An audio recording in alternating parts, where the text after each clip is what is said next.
Greetings all.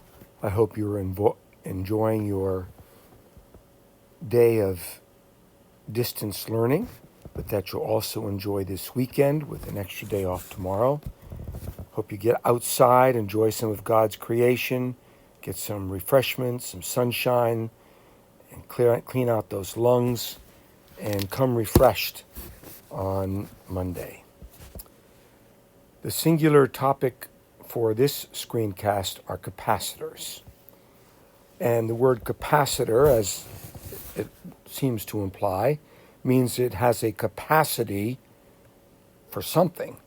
In this case, the capacity is to store an electrical charge.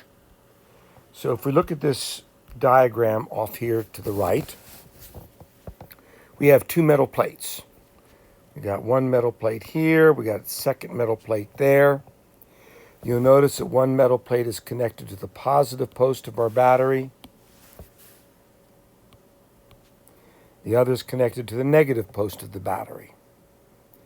Now, as we try to understand how a capacitor works and what its limitations are, let's pretend that we slow everything down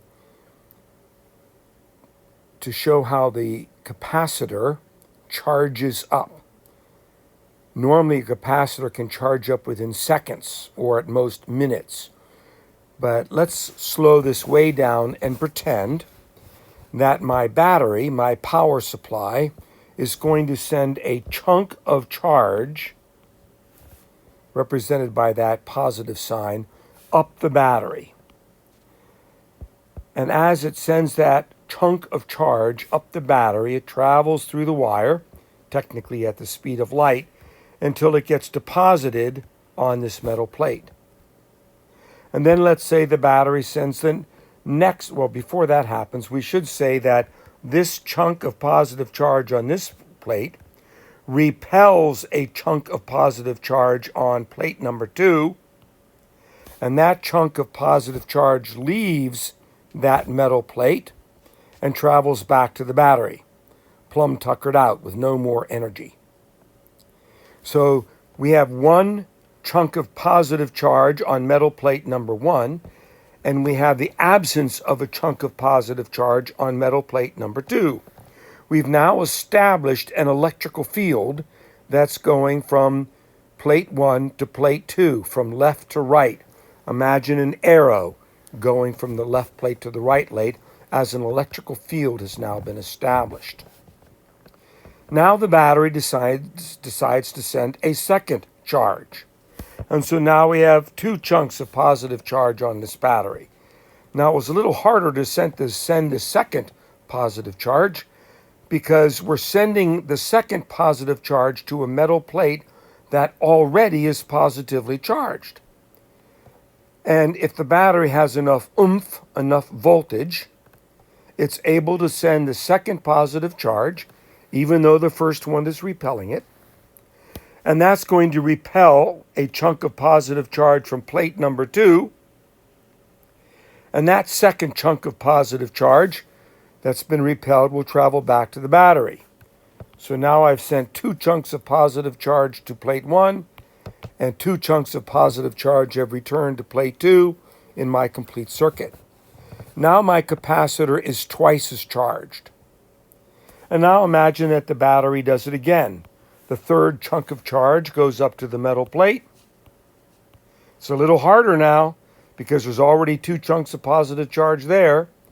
And it repels a third chunk of positive charge from metal plate number 2, which then travels back to the battery. And at this point you're wondering, well, how long can this go on? How long can we continue to send positive charges in the direction of an already charged positive plate? And the answer to that is it depends upon the voltage of the battery, because we are establishing a potential difference between plate 1 and plate 2. We're establishing a potential difference. And the magnitude of the potential difference up here equals the magnitude of the potential difference that is chemically present in the battery according to the way it's designed. So if this is a 12-volt battery, we're going to get a 12-volt potential difference between plate 1 and plate 2. And that is a limitation then to the capacitor.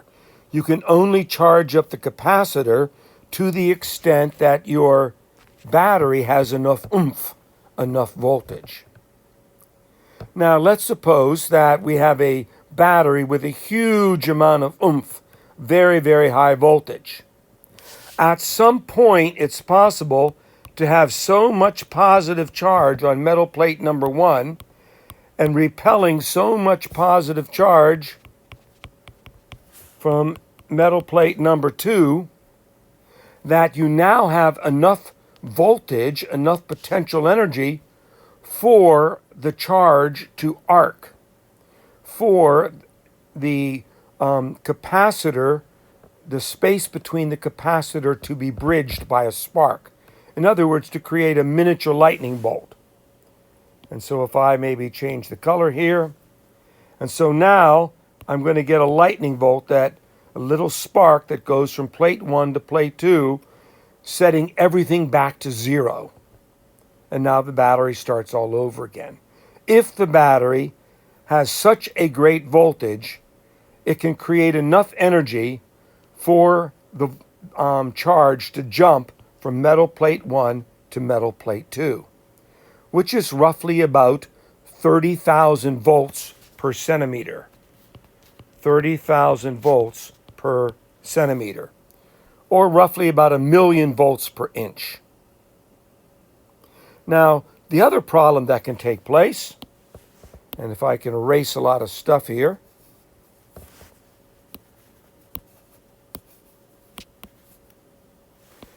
the other thing that can happen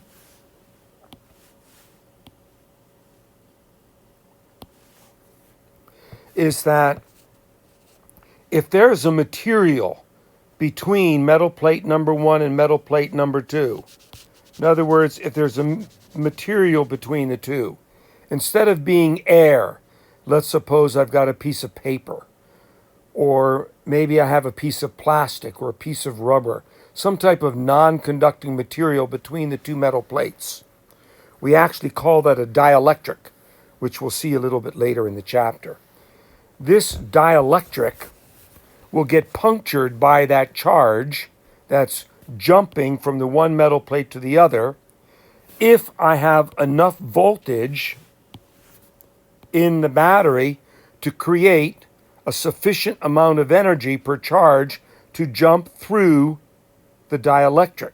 Now, what the dielectric does is it increases the capacity of the capacitor. If I have a material in between these two metal plates, some solid material in between the metal plates, that means I need a much, much, much higher voltage before I can jump through that material from metal plate 1 to metal plate number 2. Instead of 30,000 volts per centimeter, if it's pure air, it might be 100,000 or 200,000 volts to penetrate the paper or the rubber or the plastic. And of course, as soon as you puncture your dielectric, then your capacitor ends up being no better than an ordinary air capacitor, because the charge will always choose to jump through the air because it's the path of least resistance.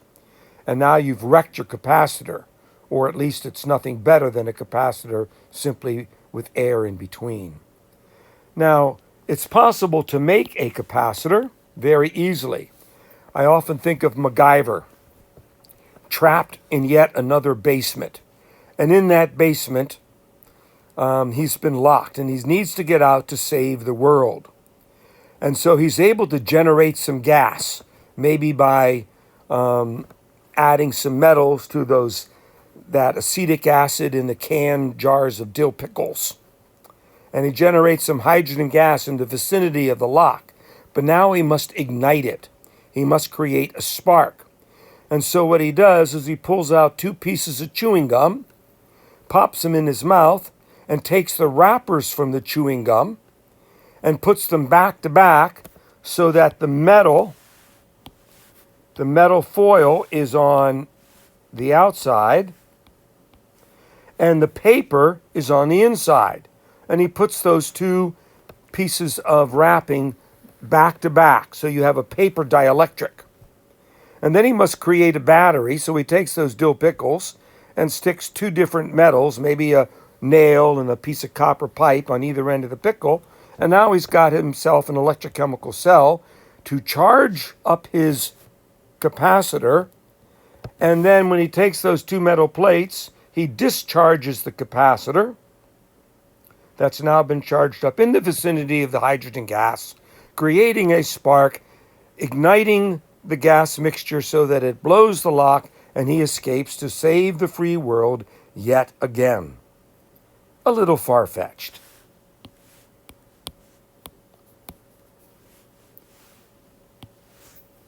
So that's the basic idea.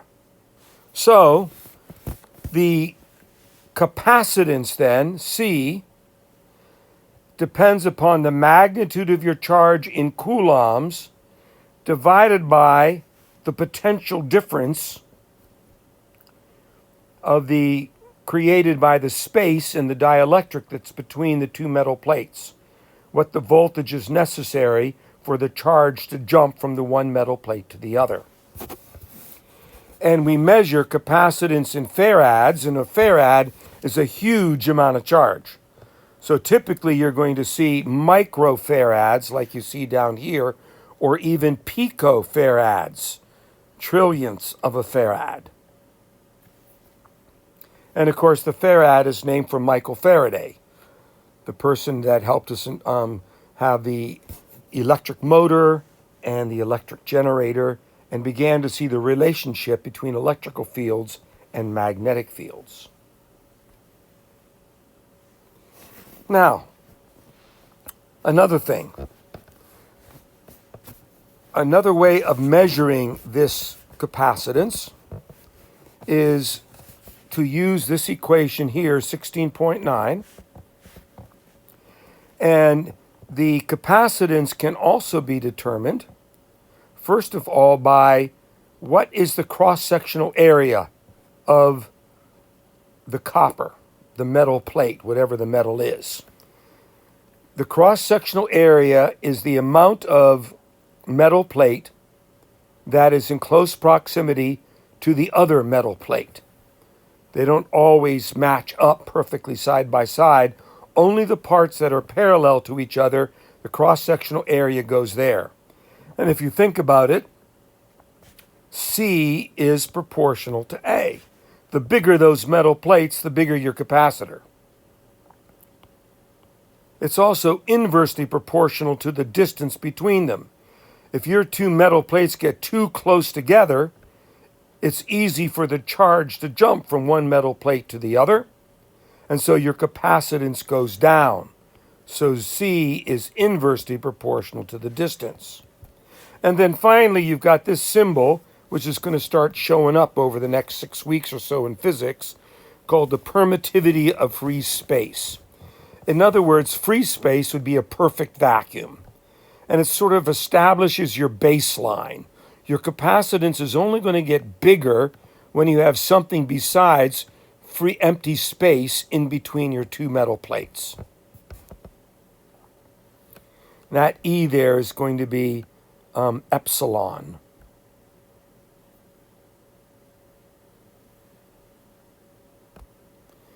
So here's a picture from the side with the positive metal plate on top, the negative metal plate on the bottom. Notice that your arrows by convention are always going away from the positive and towards the negative.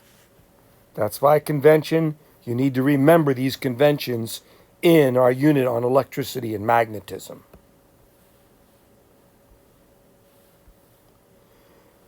Your textbook mentions that that's one of the ways to create a computer keyboard key. You have different dielectrics, or you have different sizes of metal plates or different distances to create different capacitances, which discharge different voltages, which are going to get translated as different symbols on your screen or on the printer. So here's a relatively simple plug and chug problem where we try to find the capacitance of a particular capacitor. Notice here we've got pico farads, 10 to the minus 12th. You better make sure you know what these different prefixes mean.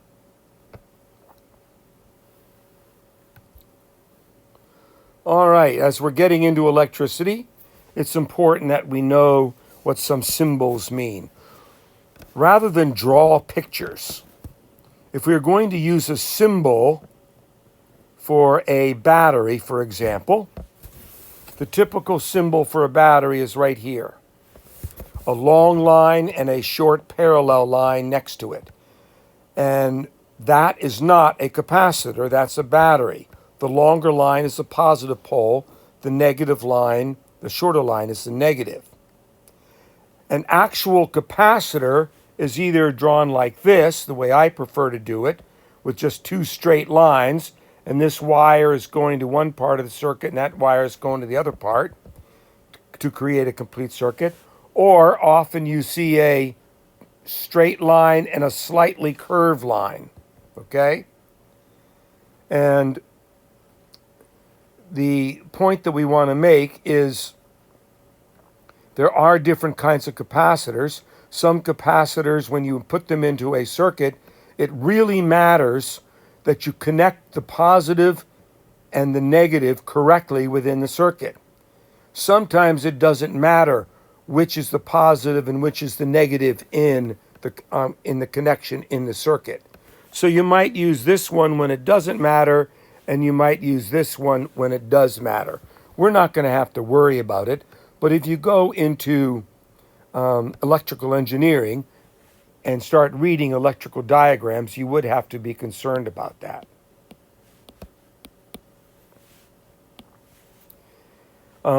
This symbol right here, a zigzag line, represents a resistor. A resistor might actually be a simple non-conducting material or marginally conducting material. The colored bands on the resistor that you see there represent the amount of resistance, and we're going to get to that in chapter 17. But you can also use a zigzag line to represent anything that is going to use up energy. The difference between a resistor and a capacitor is a resistor uses up energy, but a capacitor can store energy.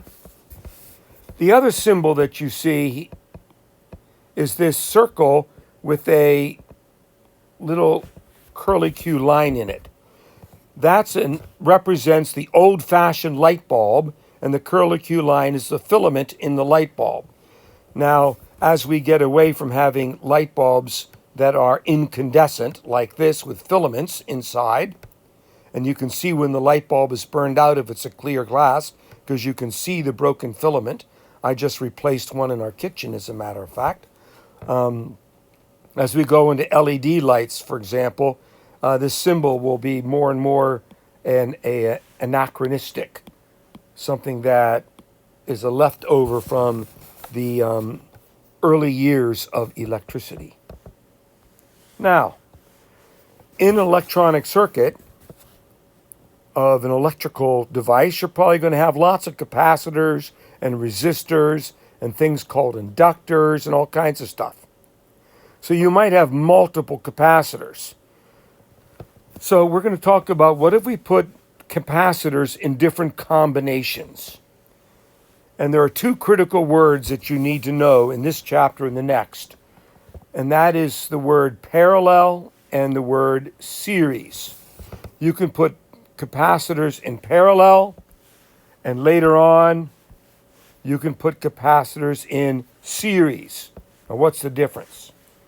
When you put capacitors in parallel, we mean that the electricity can go through this capacitor, or it can go through this capacitor. So there are two, and if I had a third capacitor up here, and I'll draw the symbol, it could go this way. These three capacitors, capacitor 1, 2, and 3, are in parallel. And when we mean parallel, we don't mean that these lines necessarily have to be parallel to each other. It just means you have multiple pathways, quote, parallel, unquote, pathways that the charge can travel. Remember, this has got an EMF. My battery has a certain voltage that's going to push the charge out of the positive. By convention, we always go from the positive back to the negative. And this charge is going to go this way and back to the negative, or it's going to go this way. It's got two alternate pathways, maybe more if you wanted. Now, they are in parallel. In this diagram over here, we have taken the picture in A and made it a electrical diagram in picture B.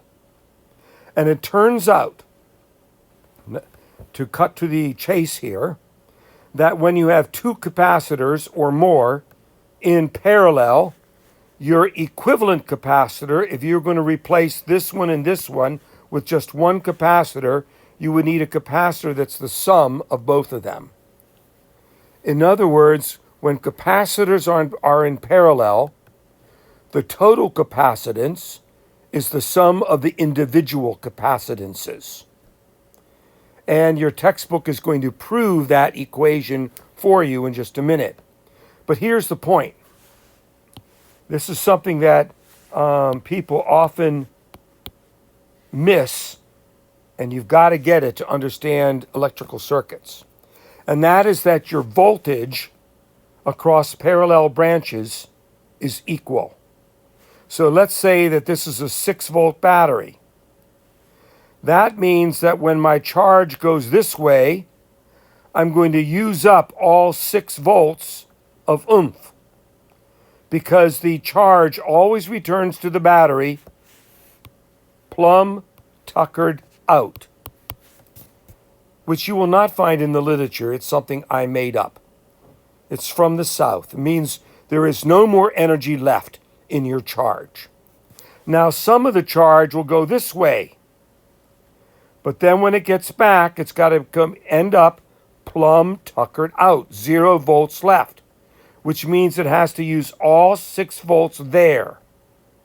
The charge that goes this way uses all of its 6 volts. The charge that goes there uses all of its 6 volts. The voltage drop across parallel branches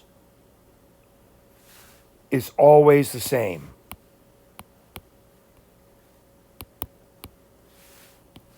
And that's what this means.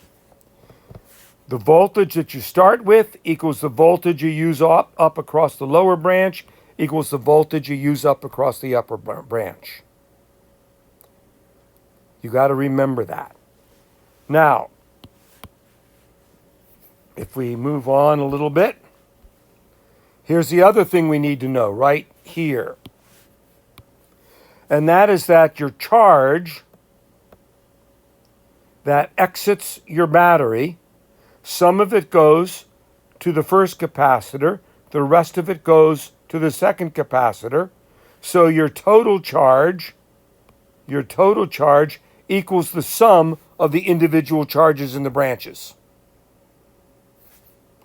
It's like if your water is flowing through a pipe and the pipe branches off into 2 pipes, the total water is the sum of the water in the individual pipes.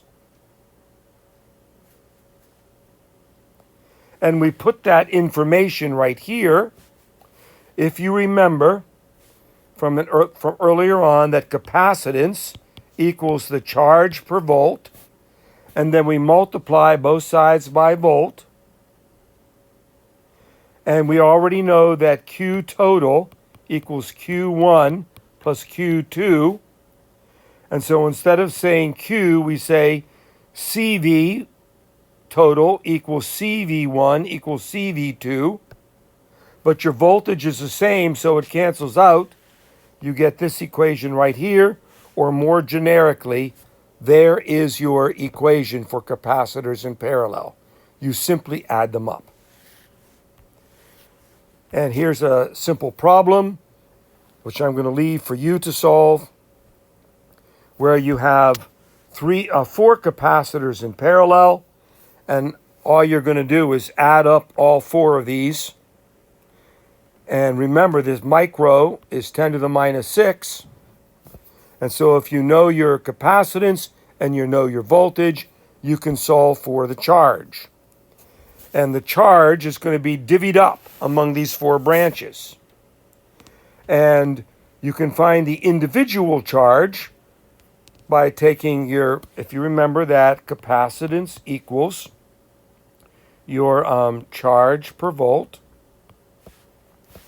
If your volt is 18, and you know your individual capacitances, you can solve for the charge in each of these places. And you expect half the charge in the 12 microfarad capacitor than you have in the 24, and half in the 6 than you have in the 12, and so forth. Hopefully that makes sense. These problems are not too hard, and they solve that all the way here. Now let's look at capacitors in series. Now when you have capacitors in series, let's go back to my chunk of charge. So here's my chunk of charge traveling out the positive, okay? And it's traveling along, it ends up in the left-hand metal plate. I want that. It ends up in the left-hand metal plate, which repels the equivalent amount of positive charge, which ends up on this metal plate, which repels the equivalent amount of chunk of charge, which travels back to the battery, arriving plumb tuckered out. No more energy. And then the battery basically is saying, we want to pump you up. In other words, it gives that charge its energy, its juice, back again. So the circuit can go out the left and travel through the circuit, maintaining the capacitance on the capacitors. And then you can send a second chunk of charge and so forth until your capacitors are fully charged. So in other words, you're going to see that my total capacitance over here, or equivalent capacitance, is going to be the same as C1 is going to be the same as C2. All the way through, those capacitances are going to be the same.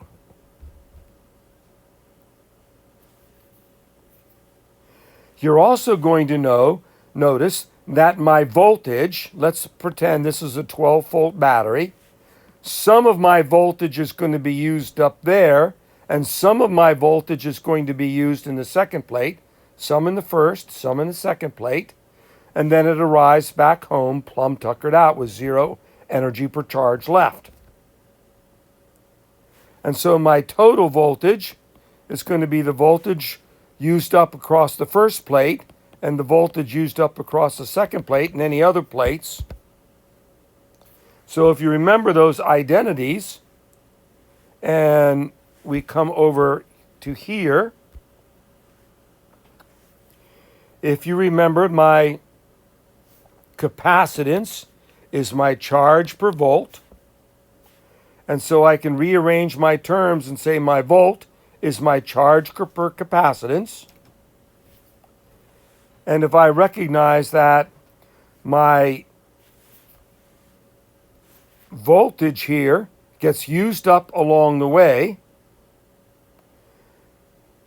we can substitute this in for there and this in for there, and I'm going to have my total Q divided by my total capacitance in for there, and then we get this equation, and since the charges are the same, we get this identity, which we can make generic, and this says that if you want to replace multiple capacitors that are in series end to end, there are no alternate pathways like in parallel.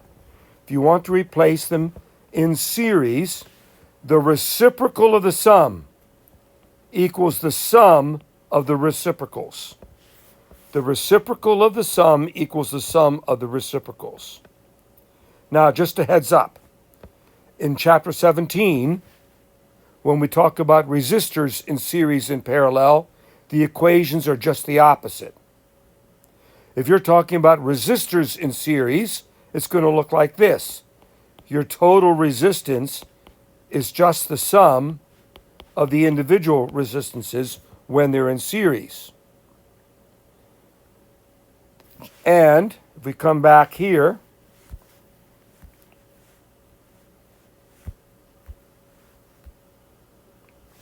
when we have resistors in parallel, it's the reciprocal of the sum. The reciprocal of the total is the sum of the reciprocals.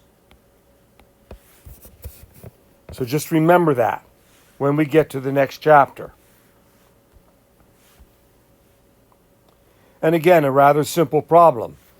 If I want to know what my total capacitance is, I just add them up, which is what they did there. I can find my total charge by using my identity that capacitance is going to be charge per volt. I can also not only find my total voltage, but I could break the voltage down. How much voltage is lost there and there and there and there. The last thing that we want to do in this introduction to capacitors in series and in parallel is imagine on a test, hint, hint, you were given a diagram that looks something like this. You have all kinds of capacitors, some in series, some in parallel. And you want to find what single capacitor can replace all of them. And the way to do that is by looking for the ones that are in parallel. So here's 2 in parallel, here are 2 in parallel, and so you can replace the 2 that are in parallel just by adding them up. 1 plus 3 is 4, and 6 plus 2 is 8.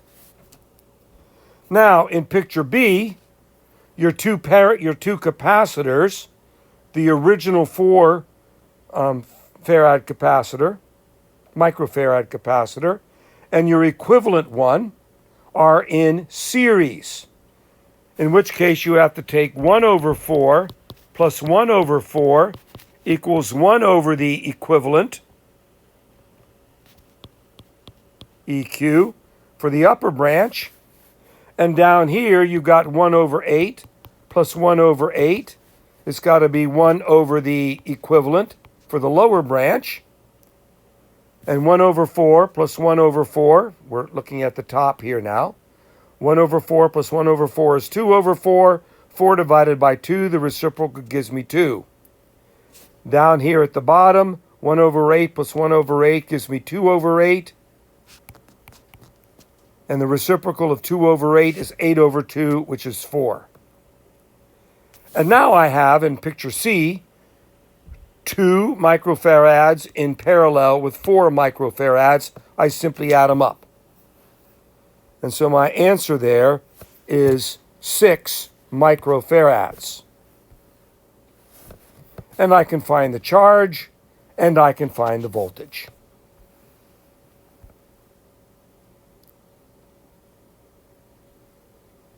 Now, remember when we said that the first chunk of charge that the battery sends through the capacitor is pretty easy because the capacitor doesn't have a charge. The second chunk of charge that the battery is going to send to the capacitor is going to take a little bit more oomph. It'll be a little bit harder because there's already a positive charge partially repelling the incoming positive charge. But hopefully the battery has enough oomph to put the second chunk of charge on the first metal plate anyway. In other words, as you increase the charge, you've got to increase the voltage. As you increase the charge, it's going to take more voltage to charge it up. And once you fully charge the capacitor, you have all of this energy, this charge, stored in the capacitor, ready to jump the gap. Remember the Leyden jar where one of you held it looked like this, and this is the jar. It was coated aluminum foil. It had a little metal ball at the top. And when somebody was holding the bottom and somebody was holding the top, after we charged it up, we had a capacitor. And then the rest of you completed the circuit. Thank you very much. No way I would do that, not with my heart. And that discharged the capacitor. And you all did work as a result. You jumped and you screamed, and of course you were all delighted. Now, that means we can measure the amount of energy stored in this capacitor. And that's represented by the shaded area right here. The shaded area is the work. In other words, the work is going to be my y-axis times my x-axis times some proportionality constant. In this case, with a triangle, it's 1/2, because the area of a triangle is 1/2 the base, which is the Q, times the height, which is delta V. And that's the stored energy in the capacitor. And there are different ways to find the area under that line right there. If it's straight, you can use the equation for a triangle. Or you can break it up into rectangles and find the area of each rectangle. And as delta Q gets smaller and smaller and smaller, you end up talking in terms of calculus and taking the integral. And if you have something like this, where you have voltage and charge, and it's variable, then you're going to need to use integral calculus to find the area under your curve.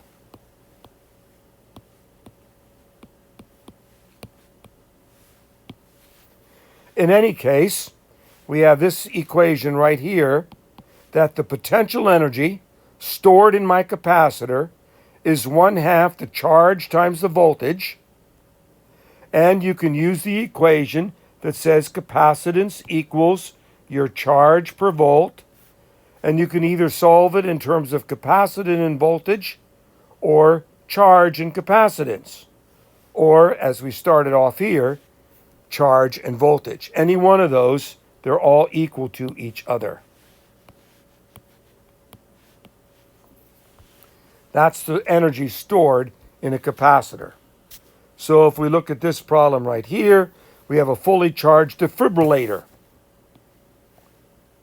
In order to restart somebody's heart, it contains 1,200 joules. You've got a rather hefty capacitor for storing that charge. In other words, when you turn the device on, you're charging up a capacitor. When the capacitor is fully charged, you're probably going to hear a sound telling you it's fully charged, or a light bulb will start blinking saying it's fully charged, or maybe a green light bulb says it's ready to go. And then each metal plate is connected to a paddle. The paddles go over either side of the heart. And then you say clear, and then you press a button, and boom, the almost dead person suddenly jumps, comes back to life, and like the Dr. Frankenstein, you say, "It lives, it lives," and the heart starts beating again. Apologies to Mary Shelley, who wrote that book about 200 years ago. But it's a very prophetic book in terms of thinking about the implications of bioethics and also of transhumanism to posthumanism. Thought I'd throw that in there free of charge. Remember, folks, power then is the rate of doing work. Power is the rate of doing work.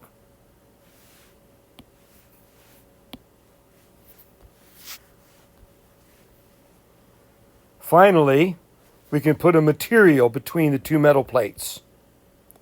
This material that we might put in there is a dielectric. And that dielectric is going to increase the capacity of the capacitance.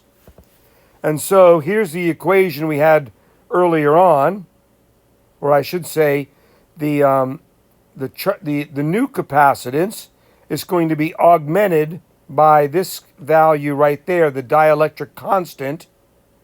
And this is what the capacitance would be without the dielectric.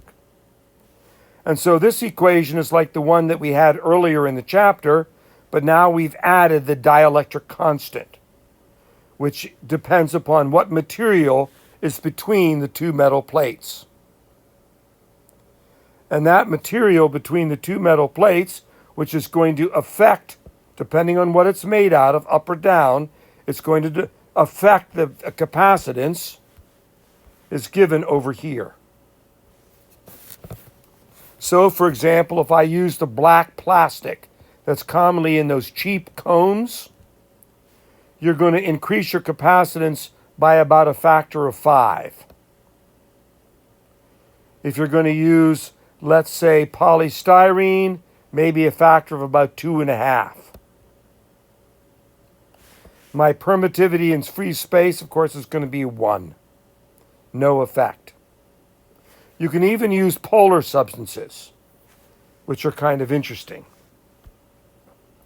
And this, of course, affects the strength of your capacitor based upon that dielectric, the dielectric strength. And there are all kinds of designs. And remind me in class, and I'll show you some actual different capacitors. Some of them are really, really big, and some of them are really, really, really, really small. Wasn't that clever?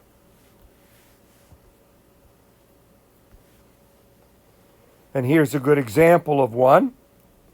We use this one right here for tuning in a station. Notice we have multiple metal plates. On the other side of this piece of plastic is a knob, and when you turn the knob, this bank of metal plates intersects this bank of metal plates, and the capacitance increases. You turn the knob the other way, and you separate the two banks of metal plates, and the capacitance goes down. And here are all your different kinds of capacitors. Some are tubular, and some are flat as pancakes. Thus concludes capacitors, and we'll do some applications in the next class. Bye-bye.